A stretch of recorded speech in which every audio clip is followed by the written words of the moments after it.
복된 밤입니다. 이 밤에도 하나님의 은혜가 여러분 가운데 함께 하시길 주의 이름으로 축원합니다. 여러분들은 어떻게 하나님을 만나시나요? 어떻게 하나님을 만나셨나요? 오늘 시편 19편은 말씀하시는 하나님, 계시하시는 하나님이십니다. 한번 따라서 하시죠. 계시하시는 하나님, 말씀하시는 하나님, 나에게 말씀하기 원하시는 하나님. 하나님은요, 당신의 백성들에게 당신을 계시하시기를 기뻐하십니다. 오늘 우리에게, 자녀들에게 말씀하시기를 원하십니다. 오늘 하나님께서 당신의 자녀들에게, 하나님의 백성들에게 두 가지로 말씀하십니다. 1절부터 6절까지 자연을 통해서 말씀하십니다. 일반 계시라고 합니다. 하나님께서 보여지는 자연, 세상을 통해서 우리에게 말씀하심. 7절부터 13절 성경을 통해, 말씀을 통해 계시하시는 하나님, 특별 계시입니다. 택한 백성들, 하나님의 자녀들, 말씀을 듣는 자들, 말씀을 깨닫는 자들, 말씀을 받는 자들, 말씀으로 움직이는 자들에게 계시하시는 하나님. 그리고 14절은 그에 대한 결론입니다. 한번 보시죠. 1절부터 6절까지 자연 만물을 통해서 말씀하시는 하나님. 오늘 시편 19편 누가 졌어요? 다윗이 졌습니다. 하나님은 다윗에게 혼자 있는 시간들을 많이 주셨습니다. 다윗이 어렸을 적에는 들판에서 양을 치면서 혼자 양떼를 지키고 양떼를 끌고 가고, 또 깊은 밤에 그 양떼 속에서 누워서 잠을 자고. 여러분들은 울리지 않나요? 소리 괜찮아요? 저는 좀 울리는 것 같아가지고 저만 착각하는 건가? 괜찮아요? 괜찮으면 괜찮고요. 예. 어렸을 적에는 양떼를 지키면서 양들 속에서 다윗이 혼자 있는 시간들이 많았어요. 청년의 때에는 사울왕에 쫓겨서 광야로, 동굴 속으로, 이곳저곳으로 도망다니면서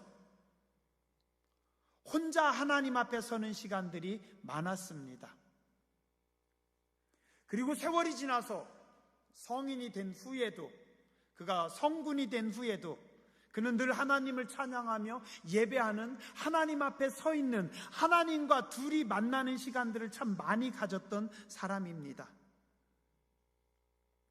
그런 다윗에게 하나님은 자연스럽게 다윗의 눈에 보여지는 자연을 통해서, 그리고 그 자연을 통해서 하나님은 보여주셨고, 다윗의 귀에 하나님의 음성을 들려주셨습니다. 그래서 다윗은 그의 눈에 보이는 자연들을 보면서, 그의 귀에 들리는 자연의 소리를 들으면서 하나님의 음성을 들었고, 그곳에서 하나님을 향한 찬양을 들었고, 그곳에서 신령한 하나님의 계시를 받았던 사람입니다.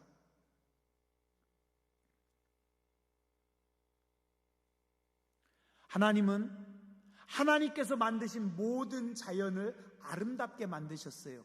그런데 우리 눈에 보여지는 아름다움만이 다가 아니라, 눈에 보여지는 그 이면에 육신의 눈으로 보지 못하는 영의 눈으로만 볼 수 있고 영의 눈으로 느낄 수 있는 신령한 아름다움도 넣어 놓으셨습니다.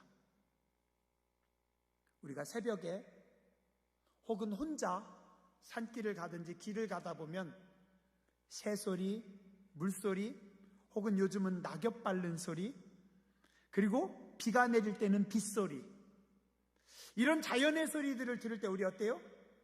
편안하고 기분이 좋습니다.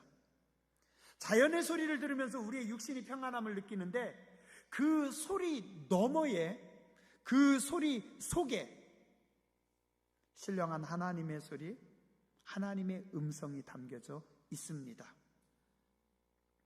물론 그 음성과 그 소리를 캐치하고 볼 수 있는 사람도 있고, 느끼지 못하고 그냥 지나가는 사람들도 있습니다. 어떤 시인은 그런 시를 썼습니다. 올라갈 때는 보지 못했는데 내려갈 때는 아름다움이 보였다. 그리고 그렇게 아름답지 않은 것 같았는데 자세히 보니 참 아름답다. 그리고 너도 그렇다. 그죠? 예. 그런데 우리 성도들은 육신의 눈으로 자세히 보았더니 아름다움을 넘어서 영의 눈으로 하나님이 보여주시는 아름다움을 느끼고 캐치하는 사람들입니다. 다윗은 은혜의 사람이었기 때문에, 깊은 성령의 사람이었기 때문에 대자연을 바라보면서 그 대자연이 하나님을 찬양하는 것, 그리고 그 자연 너머에 있는 하나님의 음성, 하나님의 찬란한 신령한 은혜를 느끼고 깨달았던 사람입니다. 그래서 자연을 보면서 하나님을 찬양하고, 그러면서 그 너머에 하나님의 역사하심을 고백합니다. 하늘이 하나님의 영광을 선포하고 궁창이 그의 손으로 하신 것을 나타내는도다. 그냥 눈에 보이는 것들만이 아니라 그 너머에서 하나님의 영광을 선포하고 하나님이 하신 일들을 나타낸다. 2절에 보니 날은 날에게 말하고 밤은 밤에게 지식을 전하니 언어도 없고 말씀도 없으며 들리는 소리도 없으나 그의 소리가 온 땅에 통하고, 그의 소리는 하나님의 소리입니다. 하나님의 소리가 온 땅에 통하고 하나님의 말씀이 세상 끝까지 이르도다. 자, 여러분들 어떠세요? 여러분들도 이런 소리를 들어보신 적 있으세요? 다윗이 자연 속에 나갔습니다. 자연을 보았습니다. 사람들의 소리는 들리지 않았고 사람의 언어는 없었는데 그 자연이 하나님을 찬양하고 그 자연이 하나님의 언어로 말씀하고 있고 하나님의 언어로 고백하고 있는 겁니다. 이것이 잘 표현된 말씀이 어디 있을까 제가 고민하다가 이사야 55장의 말씀을 찾았습니다. 이사야 55장 12절에서 13절에 보면 이런 말씀이 나옵니다. 너희는 기쁨으로 나아가며 평안히 인도함을 받을 것이요 산들과 언덕들이 너희 앞에서 노래를 바라고 들의 모든 나무가 손뼉을 칠 것이며. 자, 너희는 기쁨으로 나아가며 평안히 인도함을 받을 것이요 산들과 언덕들이 너희 앞에서 노래를 바라고 들의 모든 나무가 손뼉을 칠 것이다. 산들이, 언덕들이 노래하고 들판의 나무들이 손뼉을 치면서 하나님을 찬양하고. 혹시 여러분들 그런 소리 들어보셨어요? 들어보셨어요? 저는 자주는 아닌데 아주 가끔 경험합니다. 그리고 예전에 강렬하게 경험했던 적이 있어요. 제가 은혜 받고 하나님을 만난 후에 성령 체험하고 열심히 기도했어요. 하나님 앞에 뜨겁게 막 부르짖어서 열심히 기도하고 새벽에 늦게까지 한참 기도하고 이제 다들 가시고 혼자 기도하다가 신학생 때였어요. 문을 열고 밖으로 쫙 나갔는데 세상에 와, 나무들이 저를 보면서 환영하는 겁니다. 주변의 풀들이 저에게 노래하는 겁니다. 세상의 모든 자연들이 찬란하게 빛나며 그 모든 자연들이 저에게 속삭이고 그 자연들이 하나님 앞에 찬양하고 예배드리는 겁니다. 그때 요 말씀이 제가 깨달아졌어요. 산들과 언덕들이 너희 앞에서 노래를 바라고 들의 모든 나무가 손뼉을 칠 것이다. 우리가 은혜 받고요, 우리가 기도하고요, 우리 심령이 가난한 심령이 됐을 때, 우리의 심령이 정결한 심령이 됐을 때 하나님의 은혜 가운데 거하면 자연을 볼 때 이 자연 속에서 하나님의 숨결, 하나님의 음성, 하나님의 말씀하심이 들립니다. 이렇게 얘기하면 좀 신비주의 같은가요? 어떤 분은 또 이단이라고 할지도 모르는데 실제 그래요. 기독교 역사 가운데 그런 분들 계셨죠. 성 프란시스코 같은 분들. 성 프란시스코는 산속에 들어가서 새들에게 설교를 했대요. 시냇물에 있는 물고기들에게 설교를 하고 새들과 함께 찬양하고 물고기들과 함께 하나님 앞에 찬양하고 예배했다라는 거예요. 거짓말 같죠? 그죠? 세상 사람들이 볼 때는 거짓말이고 뻥치지 마. 그러나요, 은혜의 맛을 본 사람들은, 하나님을 만난 사람들은 그 고백이, 그 말씀이 무엇인지 압니다. 오늘 3절과 4절에 보니까 언어도 없고 말씀도 없고, 여기서 말씀이라는 건 사람의 말입니다. 들리는 소리도 없으나 하나님의 소리가 온 땅에 통하고 그의 말씀이 세상 끝까지 이르도다. 인간의 언어가 아닙니다. 인간의 편협함이 아닙니다. 어리석고 교만한 사람들의 시끄러운 소리가 아닙니다. 오만한 인간들은 자신들이 세상의 주인인 양 떠벌립니다. 교만하게 세상을 마음대로 파괴하고 있습니다. 자신이 주인이라고 생각을 합니다.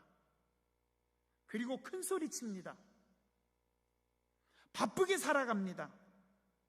아무것도 아닌 어리석은 인간들이 시끄러운 소리로 세상을 떠들고 흔듭니다. 예전에요,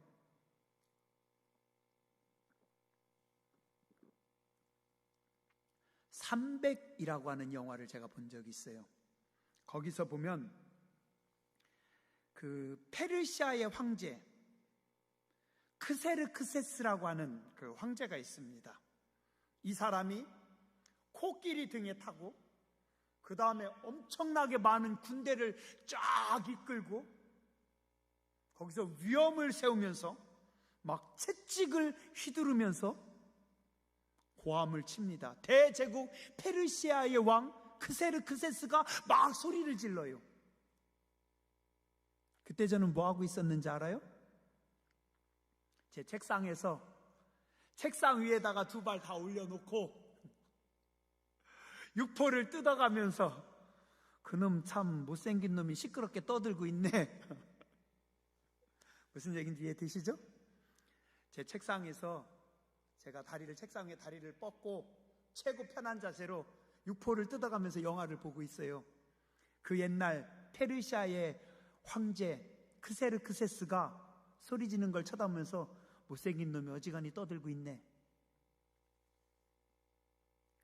그 옛날에 그는 엄청난 위엄과 영광을 가지고 큰 소리 쳤지만, 그의 한마디에 온 나라가, 온 세계가 흔들렸지만, 시간이 지나고 나서 보니 그것도 소음이었습니다.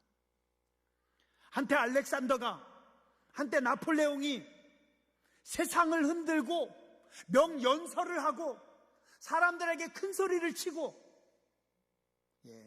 지나고 나니 지금 다 소음이 됐습니다. 그죠?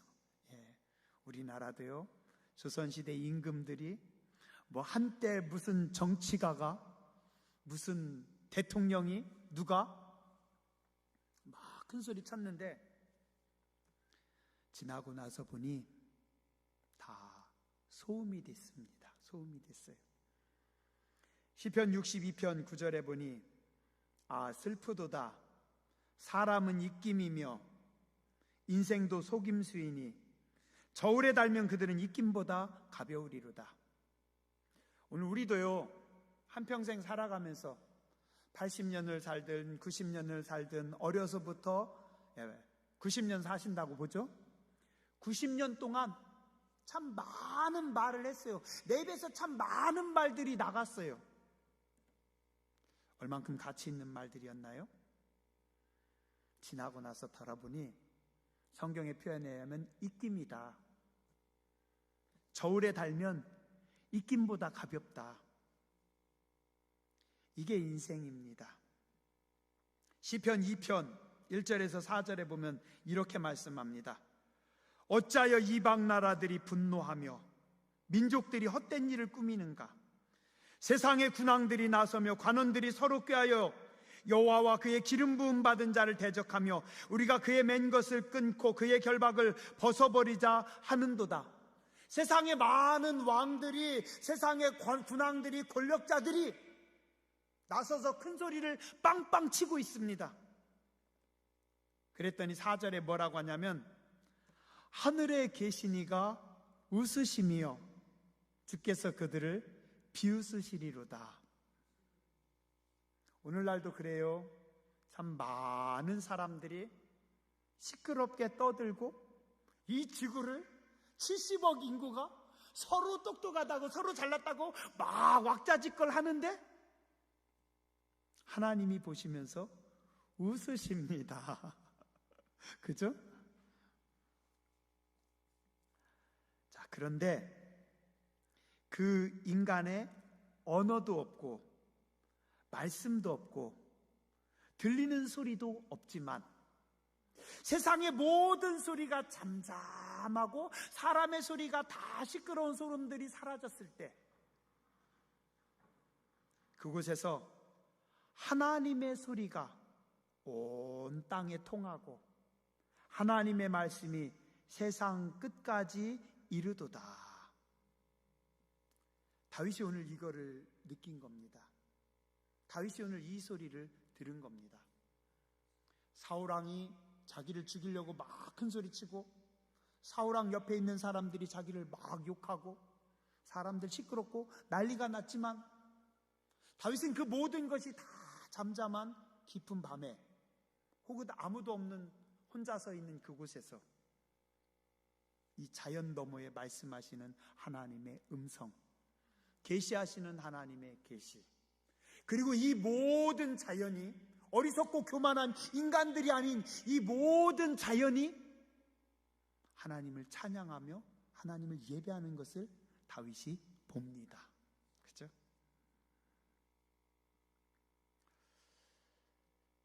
어느 날 하나님의 은혜를 경험하고 하나님이 나를 만지심을 경험하고 하나님께서 내게 충만하게 기름 부으시고 딱 일어설 때 무슨 찬양이 떠오릅니까? 저는 찬송가 442장이 자주 떠오릅니다. 저 장미꽃 위에 이슬 아직 맺힌 그때 귀에 은은히 소리 들리니 주 음성 분명하다. 주님 나와 동행하면서 나를 친구 삼으셨네. 우리 서로 받은 그 기쁨은 알 사람이 없도다. 깊은 밤에 철야하시는 권사님들이 부르짖어 기도하다가 하나님의 음성과 하나님의 만지심을 경험합니다. 그러면 이 찬양이 쏟아져 나옵니다. 그 청아한 주의 음성, 우는 새도 잠잠케 한다. 내게 들리던 주의 음성이 내 귀에 쟁쟁하다. 주님 나와 동행하면서 나를 친구 삼으셨네. 우리 서로 받은 그 기쁨은 알 사람이 없도다. 밤 깊도록 동산 안에 주와 함께 있으려 하나. 괴로운 세상에 할 일 많아서 날 가라 명하신다. 주님 나와 동행하면서 나를 친구 삼으셨네. 우리 서로 받은 그 기쁨은 알 사람이 없도다. 우리도 다윗처럼요, 너무 귀에 들리는 소리만이 아니라 눈에 보이는 것만이 아니라 그 너머에서 말씀하시는 하나님의 음성, 하나님의 일하심을 봐야 할 줄 믿습니다. 5절에 보니 다윗이 고백합니다.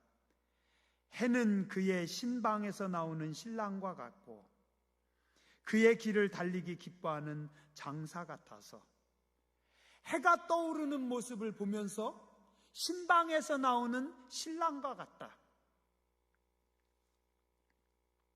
신혼부부가 막 깨가 쏟아지고 있는 그때 사랑하는 남편이 딱 나타납니다. 찬란한가요? 설레인가요? 영광에 안 계신 할머니들한테 이거 고문인가?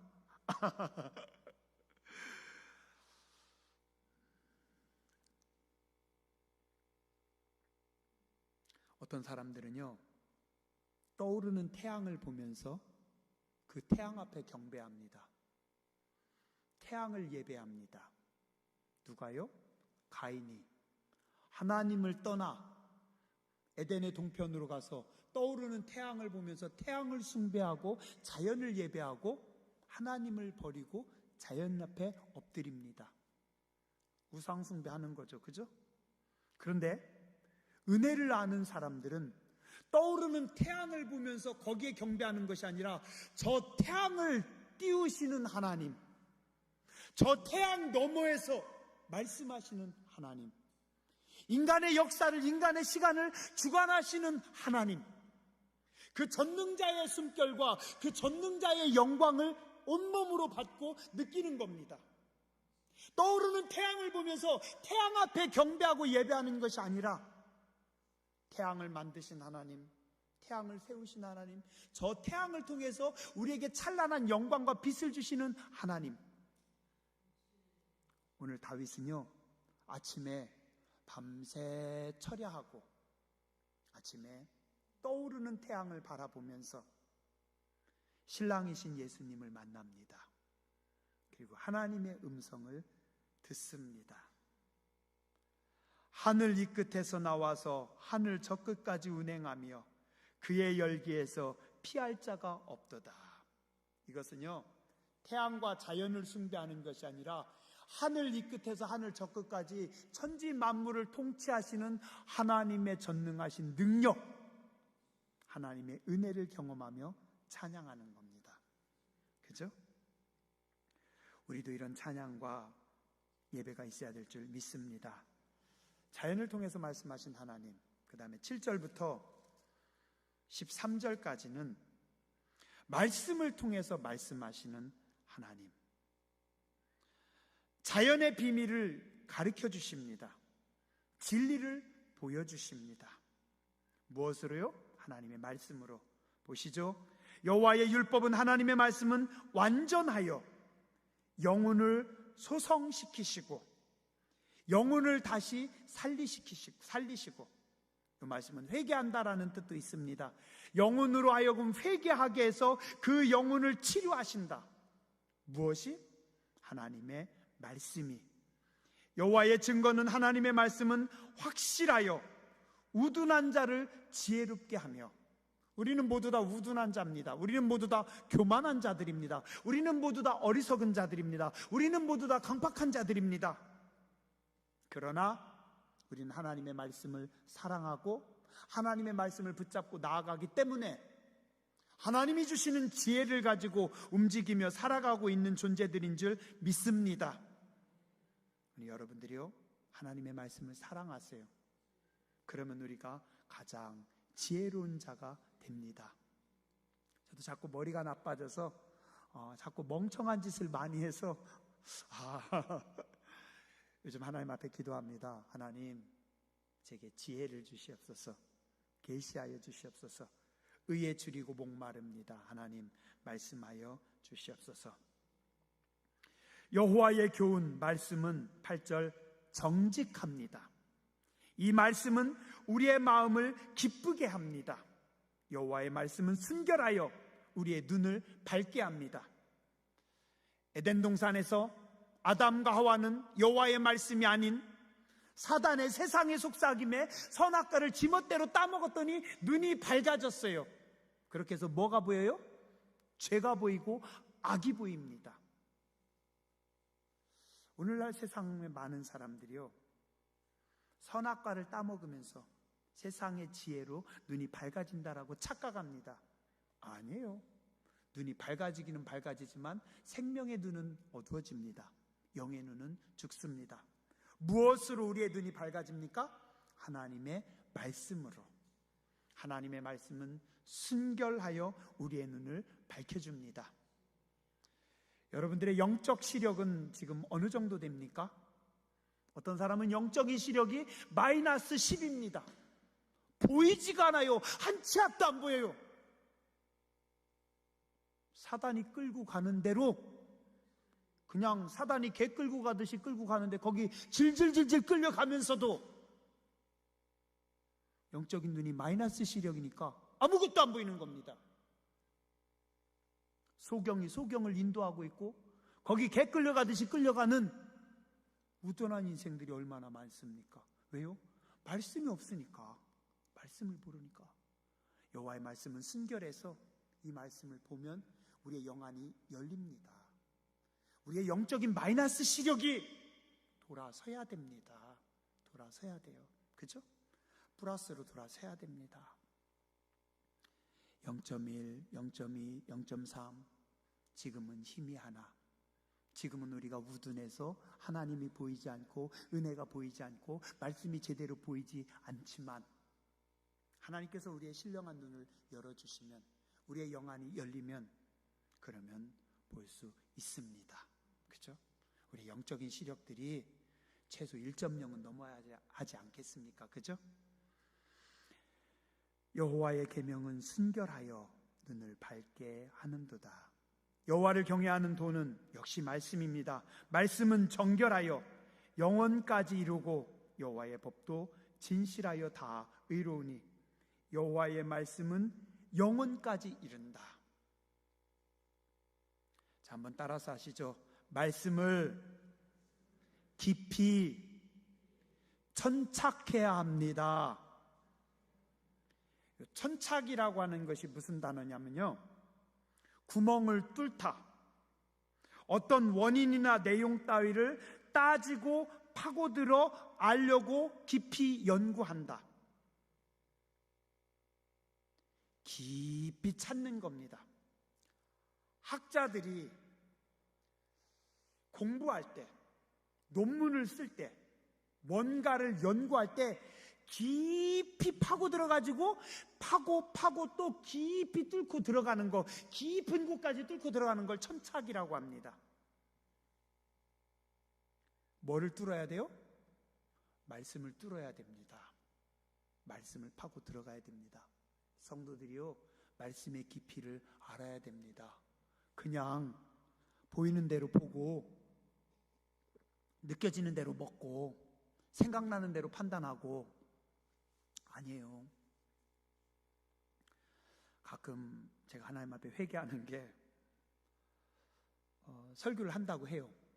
근데 생각해 보니까 말씀을 천착하지 않았어요. 말씀을 뚫지도 않았고 말씀을 파지도 않았고 그냥 말씀을 보면서 내 느낌대로, 그냥 내 느낌대로 얘기하고 있어요. 게으르고 악한 종입니다. 하나님의 말씀을 파야 됩니다. 천착해야 됩니다. 학자들은 자기가 연구하는 분야를 계속해서 파고 들어가서 깊이 연구해야 되고, 하나님의 백성들, 하나님의 자녀들은 말씀을 깊이 뚫고 들어가야 됩니다. 그러면 이 말씀은 어디까지 갑니까? 영원까지 이르는 겁니다. 이 땅에서 3차원의 세상 속에서, 눈에 보이는 세상 속에서 여기 기록된 성서가 이 말씀을 뚫고 파고 들어가다 보면 예수 그리스도가 보이고 예수 그리스도의 문이 열리고 그 예수 그리스도를 통해서 영원의 세계에 발을 디딛고 영원한 하나님의 나라, 영광의 나라가 보이고 그 영광의 풍성하심 가운데 예수 그리스도를 통한 은혜와 진리가 충만한 가운데 하나님의 백성들이 뚫고 들어가야 됩니다. 말씀을 더 깊이 파는, 말씀을 사모하는 여러분들 되시기 바랍니다. 그러면 어떻게 됩니까? 이 말씀은 영원까지 이루고 여호와의 법도 진실하여 의로우니 금 곧 많은 순금보다 더 사모할 것이며 꿀과 송이꿀보다 더 달도다. 말씀으로 파고 들어가면, 이 말씀이 내 영혼에게 말씀하면 송이 꿀보다 더 다른 줄 믿습니다. 11절에 또 주의 종이 이것으로 경고를 받고 이것을 지킴으로 상이 크나이다. 디모데후서 3장 16절 17절 모든 성경은 하나님의 감동으로 된 것으로 교훈과 책망과 바르게 함과 의로 교육하기에 유익하니 이는 하나님의 사람으로 온전케 하려 함이라. 무엇으로요? 성경으로. 무엇으로? 말씀으로. 교훈과 책망과 바르게 함과 의로 교육하기에 유익하니. 근데 우리는 말씀이 책망하면 듣기 싫어합니다. 말씀이 나를 바로 잡으려고 하면 고집부립니다. 안 듣습니다. 싫어요 하나님, 나는 이 길로 가겠습니다. 나는 이렇게 살아야 되겠습니다. 우리는 이렇게 했습니다. 아니에요. 주의 종이 이것으로 경고를 받고, 말씀이 우리에게 날마다 경고해야 돼요. 말씀이 우리에게 말씀해야 돼요. 이것을 지킴으로 상이 크니이다.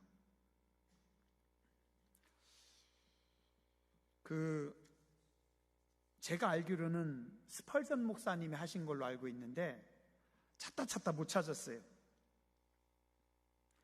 말씀의 사자를 풀어놓으라 라고 하는 말씀이 있습니다. 말씀의 사자를 풀어놓아라.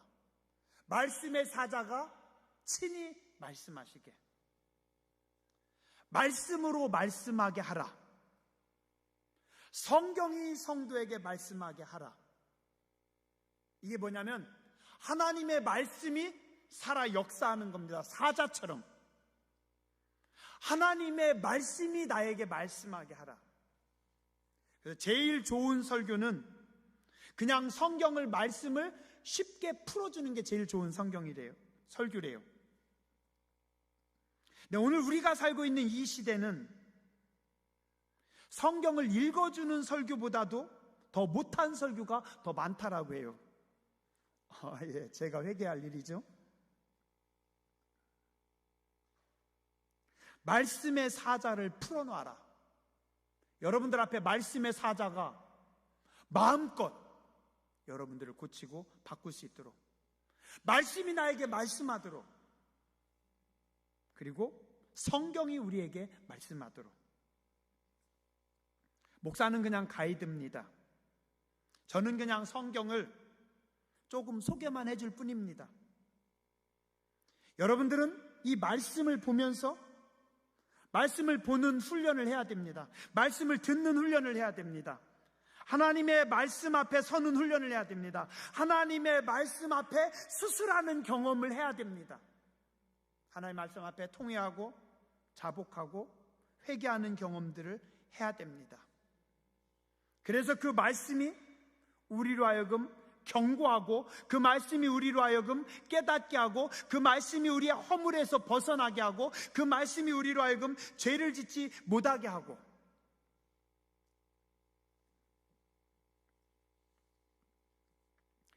하나님은 자연을 통해서 우리에게 계시하시고 말씀을 통해서 계시하시고, 그겁니다.